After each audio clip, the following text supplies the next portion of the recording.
तो आज हम स्टार्ट करते हैं क्लास 9 में जो आपका मैथ का चैप्टर है निर्देशांक ज्यामिति, जिसे कोऑर्डिनेट ज्योमेट्री बोलते हैं। तो सबसे पहले कोऑर्डिनेट ज्योमेट्री की आवश्यकता हमें क्यों पड़ी, इसके बारे में जान लेते हैं कि कोऑर्डिनेट ज्योमेट्री अगर हमारे किसी भी तल पे कोई भी बिंदु दिया गया हो तो उस कंडीशन में उस बिंदु की स्थिति या कोई भी वस्तु अगर रखी गई हो तो उस वस्तु की स्थिति को निर्धारित करते समय हमें जो है निर्देशांक ज्यामिति की सहायता लेनी पड़ती है।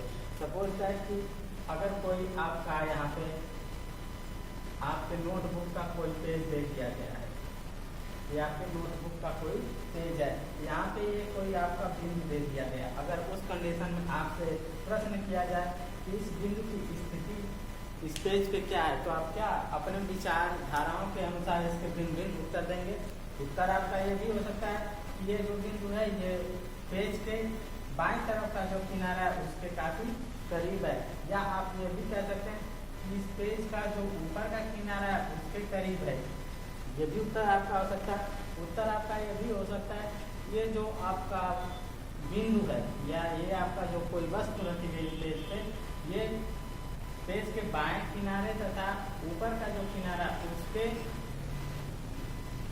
कॉर्नर यानी उसका जो कोना उसके काफी समीप है, ये आपका। लेकिन जो एक एक्यूरेट आप स्थिति को नहीं बता पा रहे हैं इस कंडीशन में, अपने सोच के अपने विचार के अनुसार इसकी भिन्न भिन्न स्थितियाँ आप बता रहे हैं।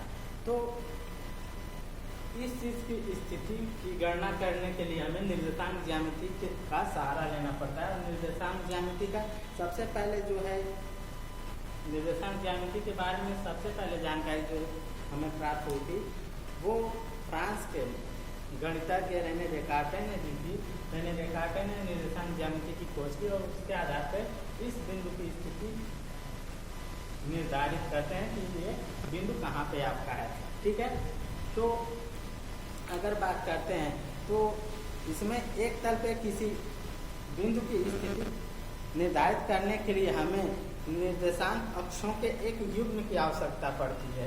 निर्देशांक अक्ष की अब बात करते हैं तो निर्देशांक ज्यामिति में आपका ये अक्ष होता है, ये आपका एक्स अक्ष होता है, ये आपका वाई अक्ष होता है, ये आपका एक्स डैश होता है, एक्स डैश होता है, ये आपका होता है वाई डैश होता है। यहाँ पे जो आपके पॉइंट्स होते हैं वो पॉजिटिव होते हैं, प्लस प्लस में कैलकुलेट किए जाते हैं। ये आपका होता है माइनस और प्लस में से यहाँ पे कैलकुलेशन आपका होता है। ये आपका माइनस माइनस, ये फर्स्ट क्वाड्रेंट प्रथम चतुर्थांश, सेकेंड क्वाड्रेंट द्वितीय चतुर्थांश, थर्ड क्वाड्रेंट तृतीय चतुर्थांश, ये आपका होता है फोर्थ क्वाड्रेंट यानी चतुर्थ चतुर्थांश, जिसमें आपका प्लस माइनस होता है। तो ये जो यहाँ पे देख रहे हैं इसमें कॉमा लगाया गया, यानी ये आपके ये क्या होते हैं अक्षों के एक युग्म, यानी जो भी हम युग्म प्राप्त करेंगे वो होते हैं। ठीक है, तो अब इस बिंदु को निर्धारित करने के लिए हम क्या सबसे इजी तरीका स्केल की सहायता से हम ये जो पेज पे दो कोर है, पहला कोर आपका एक है, ऊपर वाला दूसरा ये है, ये दोनों क्या है एक दूसरे पे यहाँ पे परपेंडिकुलर है, लंबवत है। तो सबसे पहले किन्हीं दो लंबवत भुजाओं का यहाँ पे चयन किया जाता है। उस कंडीशन में सबसे पहले इस भुजा को हम माप लेते हैं। तो अगर हम यहाँ से इस भुजा को मापते हैं इस बिंदु तक, ठीक है, और मापने के पश्चात हम यहाँ से यहाँ तक के बीच की दूरी सपोज दैट क्या हमारा 20 सेंटीमीटर प्राप्त होता है। ठीक है, उसी तरह हम दूसरी कंडीशन में हम ये वाली दूरी माप लेते हैं। तो यहाँ से यहाँ तक ये बिंदु की ये दूरी माप लेते हैं। तो यहाँ से यहाँ तक की जो हमें ये दूरी प्राप्त होती है सपोज ये क्या 8 सेंटीमीटर की प्राप्त होती है।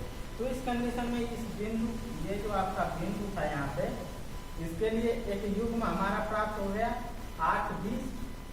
क्लियर है ये, या 8 20 ये जो युग्म है इसे आप क्या कर सकते हैं 8 20 जो आपका युग्म है इसे आप 20 8 के जरिए भी दिखा सकते हैं। तो ये क्या हो गया आपका ये अक्षांश अक्षों के एक युग्म ये प्राप्त हुआ, ये एक्स अक्ष एक वाई अक्ष, एक एक्स और ए वाई, ठीक है। तो ये एक युग्म हमें प्राप्त हुआ, तो युग्म प्राप्त हुआ तो इसके अनुसार क्या हम कह सकते हैं कि इस बिंदु की स्थिति जो है वो 8:20 है, यानी अक्षों पे ये आपका एक अक्ष हो गया, अक्षों पे ये 8:20 है। तो इससे बिंदु की स्थिति को निर्धारित करते हैं। क्लियर है ये आपका। अब आते हैं एक्सरसाइज आपके 3.1 पे, वहां पे देख लेते हैं जो आपका कुछ क्वेश्चन दिया गया है।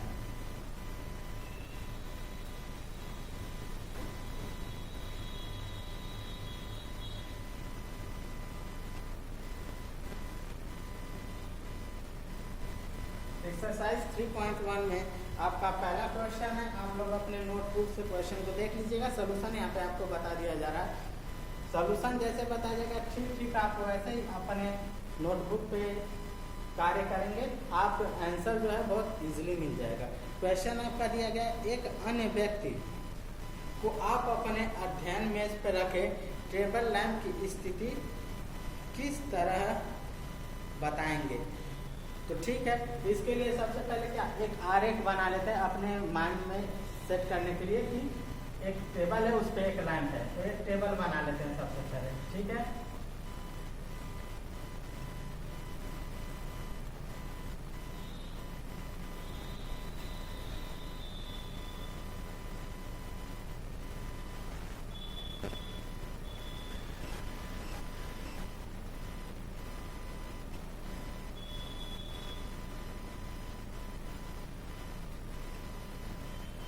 सपोज दैट ये आपका एक टेबल हो गया।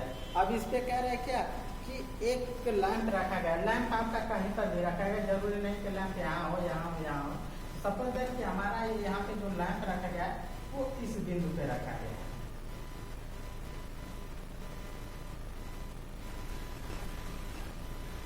इस बिंदु पे ये क्या रखा गया, आपका लैंप रखा गया। तो इस कंडीशन में ये जो लैंप है इसकी स्थिति हमें बताने की ये स्थिति है क्या। तो ठीक वैसे जैसे हमने पेज पे बिंदु की स्थिति की गणना की थी वैसे ही इस पे आ जाएंगे। इसके किसी दो किनारों को ले लेंगे जो एक दूसरे पे लंब हो, इस किनारे को भी ले सकते हैं, ठीक है, या यहाँ से इस किनारे को भी ले सकते हैं और इस किनारे को भी ले सकते हैं, ठीक है। तो सपोज हम इस किनारे को सबसे पहले लेते हैं, ठीक है। अब यहाँ से लेने के बाद हम जब इसका सॉल्यूशन निकालेंगे तो उसमें लिख देंगे अपने में कि मेज के किन्हीं दो परस्पर लंब किनारों को चुनते हैं। मेज के किन्हीं दो परस्पर लंब किनारों को चुनते हैं, ठीक है। जानकारी के लिए आप इसका नाम भी दे सकते हैं ए बी सी डी। ये क्या है, किनारे हैं इस मेज के, जैसे ए बी सी डी क्या है, किनारे हैं, तो चुनते हैं। तो हमने क्या यहाँ पे चुन लिया कि ए सी परपेंडिकुलर टू किस पे है, सी डी। हमने ए सी और सी डी ये इन किनारों को चुना, ठीक है। अब इसके बाद क्या करते हैं कि एसी पे एसी जो ये आपकी ये भुजा है जो सीधी पे लंब है, यहाँ से हम इस लैंप की जो स्थिति है यहाँ से यहाँ तक की ये गणना कर लेते हैं। स्केल की सहायता से इसे क्या करेंगे, हम माप लेंगे, ठीक है।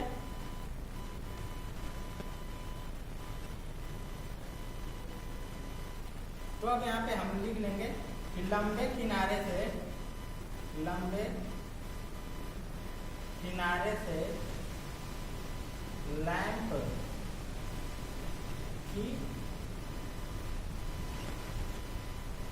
लैंप की हम दूरी मापते हैं, लैंप की दूरी मापते हैं, ठीक है। तो स्केल की सहायता से आप यहाँ से और यहाँ से इस लैंप की ये जो दूरी दी गई है इसे आप क्या करेंगे, माप लेंगे। मापने के पश्चात आपके मापन में जो भी दूरी आएगी वो यहाँ पे लिख लेंगे, ठीक है। सपोज दैट मैंने यहाँ पे मापा तो हमें क्या यहाँ पे दूरी ये प्राप्त होती है 25 सेंटीमीटर की ये दूरी हमें प्राप्त हुई, क्लियर है। अब इसके बाद क्या करेंगे, दूसरे कंडीशन में ये जो सीधी आपकी भुजा है ठीक है। अब उसे हम क्या करेंगे, यहाँ पे माप लेते हैं। अब मापते हैं तो जो हमें मिलता है क्या, मापने के बाद जो हमें मापन प्राप्त हुआ ये मिला क्या, 25 सेंटीमीटर। जो प्राप्त होता है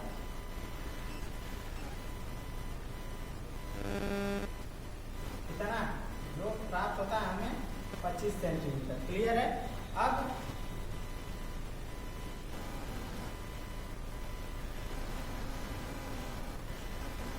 दूसरे लंब किनारे को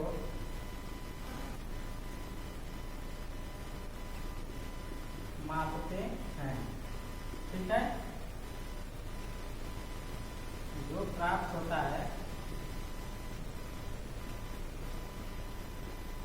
ना, अब ये किनारा हमने नापा तो हमें 25 सेंटीमीटर प्राप्त हुआ। अब दूसरा लंब किनारा ये जो सीधी आपका है इसे मापते हैं। तो यहाँ से लंब किनारे से ये हटा देंगे, क्या लिखेंगे, अब दूसरे लंब किनारे से लैंप की दूरी मापते हैं। मापने के बाद अब यहाँ से ये वाली दूरी हम मापते हैं। ठीक है। तो यहाँ से यहाँ तक की सपोज दैट हम जो दूरी माप रहे हैं वो हमें क्या प्राप्त हो रहा है, 10 सेंटीमीटर प्राप्त हो रहा है। तो लिख लेते हैं जो 10 सेंटीमीटर प्राप्त होता है। ठीक है। तो मापने के बाद ये हमारी जो है क्या, दो लंबाइयां यहाँ पे जो दूरियां हमें प्राप्त हुई। तो अब हमें बताना हो कि लंब की स्थिति क्या होगी। तो हमने आपको स्टार्ट में ही बता दिया था कि किसी भी बिंदु की स्थिति निर्धारित करने के लिए हमें निर्देशांक अक्षों के एक युग्म की आवश्यकता पड़ती है। तो जो हमें यहाँ पे युग्म प्राप्त होते हैं वो एक होता है क्या, 25, 10 अक्षों का जो युग्म प्राप्त हुआ ये एक 25, 10 या दूसरा युग्म हम इसे बोल सकते हैं 10, 25 ये प्राप्त हुआ। ये हमें अक्षों के दो युग्म प्राप्त हुए। तो अब लिख सकते हैं क्या कि लैंप की स्थिति को व्यक्त करने के लिए अतः अब लिख देंगे अतः हम लैंप की स्थिति 25, 10 या इसे 10, 25 से व्यक्त करेंगे। ये आपका सॉल्यूशन हो गया। क्लियर है ये इस क्वेश्चन में? बिल्कुल इजी है। क्वेश्चन को समझने में कोई परेशानी नहीं हुई होगी, उम्मीद करता हूँ। बिल्कुल इजी है। सिर्फ आपको स्केल की सहायता लेनी है और जो भुजाएं एक दूसरे पे लंब है, ठीक, उनसे हम इस बिंदु का जो भी बिंदु हमारा दिया जाए उसका मापन करेंगे। मापन करने के बाद हमें क्या, अक्षों के युग्म प्राप्त होंगे। युग्म का मतलब क्या होता है, जोड़ा। तो अक्षों का युग्म प्राप्त होगा। एक 25 हो गया, एक 10, या इसे हम ऐसे भी कर सकते हैं, एक 10 हो गया, दूसरा 25। तो एक युग्म हमें प्राप्त हुआ। तो उन युग्मों द्वारा हम इस बिंदु की स्थिति को क्या करेंगे, निर्धारित करेंगे। क्लियर है? ठीक। अब दूसरा क्वेश्चन आपका आता है एक्सरसाइज का।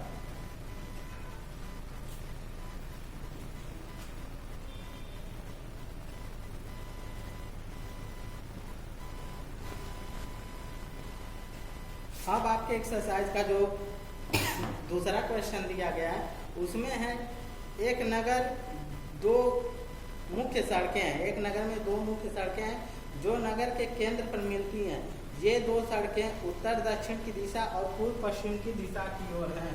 तो सबसे पहले दो सड़कों का हम निर्माण करेंगे। तो आप मैप में देखते होंगे, ज्योग्राफी में आपको पढ़ाया गया होगा कि जब मैप होता है उसमें ऊपर की तरफ हमारा क्या होता है, नॉर्थ होता है, नीचे की तरफ क्या होता है, साउथ होता है, और जो दाहिने हाथ की तरफ होगा वो क्या होता है, वेस्ट होता है। इस प्रकार से तो क्वेश्चन के अकॉर्डिंग, जैसे क्वेश्चन कह रहा है कि जो एक सड़क है वो उत्तर से दक्षिण की ओर है, तो हम यहाँ पे सड़क बना लेंगे, ये उत्तर से दक्षिण की ओर है। ठीक है, क्लियर है ये आपकी सड़क हो गई है उत्तर से दक्षिण की तरफ।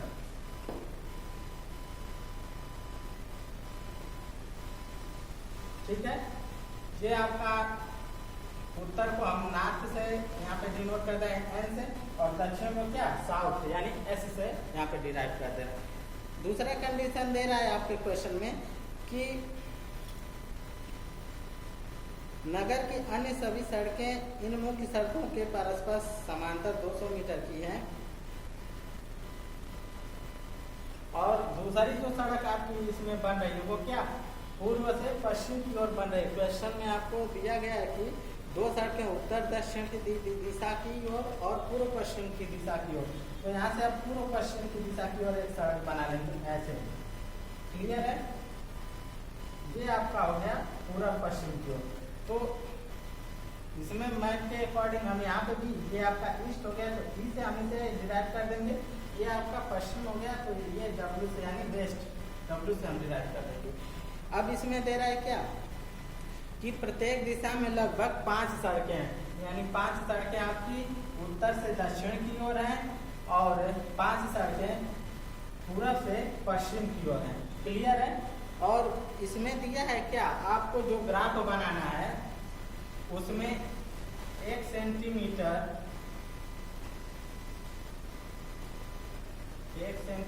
बराबर दिया है 200 मीटर। और ये कब यूज करना है आपको, जब ये 5 सड़कें खींचेंगे तो इनके बीच की दूरी 1 सेंटीमीटर मानेंगे। क्यों? क्योंकि प्रश्न में आपका दिया गया है कि जो सड़कों के बीच की दूरी है वो 200 मीटर की है। सड़कों के बीच की दूरी 200 मीटर है, तो 200 मीटर के अकॉर्डिंग हम क्या करेंगे, ग्राफ बना नहीं सकते क्योंकि पेज पे हमारे स्पेस बहुत कम मिलेंगे, तो इसलिए क्या 200 मीटर को हम 1 सेंटीमीटर के बराबर मान लेंगे। तो मान लेते 1 सेंटीमीटर यहाँ पे है,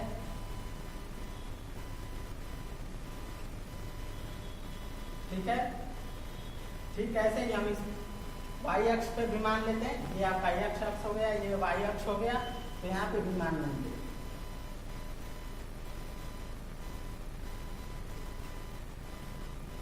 ठीक है, अब यहाँ से क्या हम करेंगे, जो सड़क बनानी है हमें वो सड़क यहाँ पे बना लेंगे।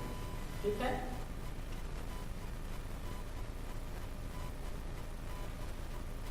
स्केल की सहायता से बनाइएगा, बिल्कुल सीधी सीधी आपकी लाइनें यहाँ पे खींची जाएंगी।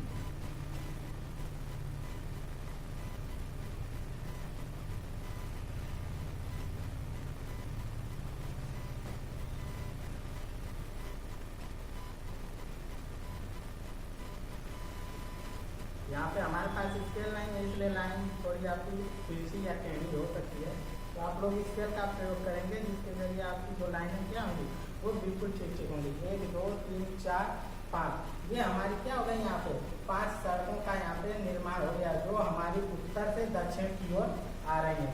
प्रश्न के अनुसार हमारी 5 सड़कें पूर्व से पश्चिम की ओर जाएंगी, तो यहाँ से 5 सड़कों का निर्माण और कर लेंगे।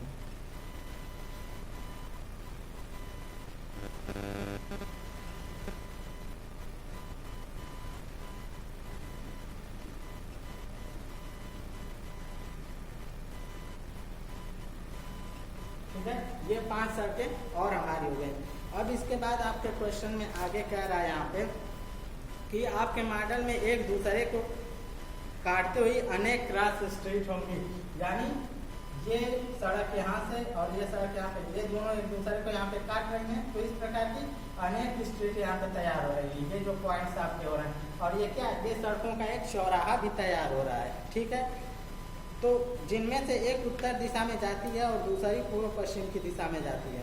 यदि दूसरी सड़क उत्तर दिशा में जाती है और 5वीं सड़क पूर्व दिशा में जाती है, ये एक क्रॉसिंग पे मिलती है, तब इसे हम क्रॉस स्ट्रीट। अब इसमें देखिए क्वेश्चन में, यदि दूसरी सड़क उत्तर दक्षिण जाती है तो 1 2 ये दूसरी सड़क आपकी जा रही है कहाँ पे, उत्तर से दक्षिण की दिशा में। क्लियर है ये दूसरी सड़क। और इसमें कह रहा है क्या, पांचवी सड़क पूर्व पश्चिम दिशा में जाती है। तो पांचवी सड़क आप गिन लेंगे, 1 2 3 4 5, ये पांचवी सड़क जा रही है आपकी क्या, पूर्व से पश्चिम की दिशा में जा रही है। और इसके लिए आपका जो युग में दिया गया है वो क्या है, 2 और 5 है। यानी यहाँ के निर्देशांक आपके दिए गए हैं 2 और 5। क्लियर है ये हो गया आपका क्या, 2 और 5। अब इसके बाद क्या कह रहा है कि इसी परंपरा से ज्ञात कीजिए कि, पहला क्वेश्चन आपका दिया है कि कितनी क्रॉस स्ट्रीट को 4 3 माना जा सकता है।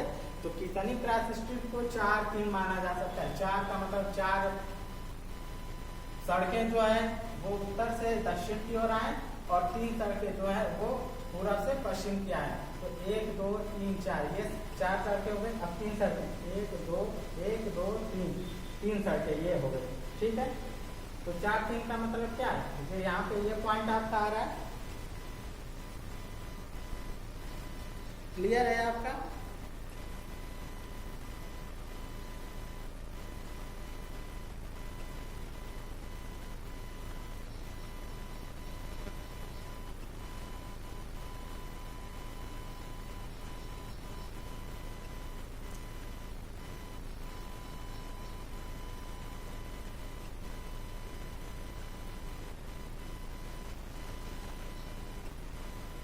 तो 4 सड़कें हमारी क्या हो जाएंगी यहाँ पे, 4 सड़कें हमारी हो जाएंगी दक्षिण दिशा से आती हुई, सॉरी उत्तर दिशा से दक्षिण दिशा की ओर। 1 2 3 4, ये 4 सड़कें हो गई। अब यहाँ से 3 सड़कें, 1 2 3, ये 3 सड़कें हो गई। यानी ये जो हमारा पॉइंट आ रहा है यहाँ पे, इसे हम क्या कर लेंगे, 4 3, ये आपका 4 3 हो गया। ठीक है, और इसमें कह रहा है क्या, तो 4 3 प्रकार की प्रश्न में कह रहा है कितनी क्रॉस स्ट्रीट होंगे। तो कितनी क्रॉस स्ट्रीट होगी, सिर्फ एक ही क्रॉस स्ट्रीट होगी। ठीक है, तो पहले में हो जाएगा क्या, केवल एक क्रॉस स्ट्रीट होगी। क्लियर है। दूसरा क्वेश्चन आपका इसमें है क्या, कितनी क्रॉस स्ट्रीट को 3 4 मानेंगे। यानी 3 सड़कें आपकी उत्तर से दक्षिण की ओर आएंगी, 1 2 3, ये 3 सड़कें, और 4 सड़कें जो है वो आपकी पूरब से पश्चिम की ओर जाएंगी। ये सड़क 1 2 3 4, यानी ये जो पॉइंट आपका आ रहा है ये वाला, ये आपका क्या हो जाएगा यहाँ पे, ये आपका है 3 4। तो 3 4 स्ट्रीट की कितनी सड़कें होंगी, केवल एक। इसमें भी लिख लेंगे केवल एक क्रॉस स्ट्रीट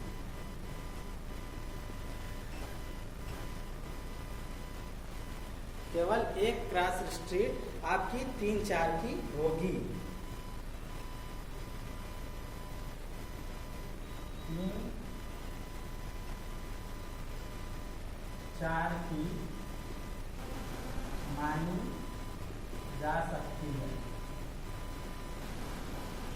क्लियर है। तो ये आपका एक्सरसाइज 3.1 आपका क्लियर है।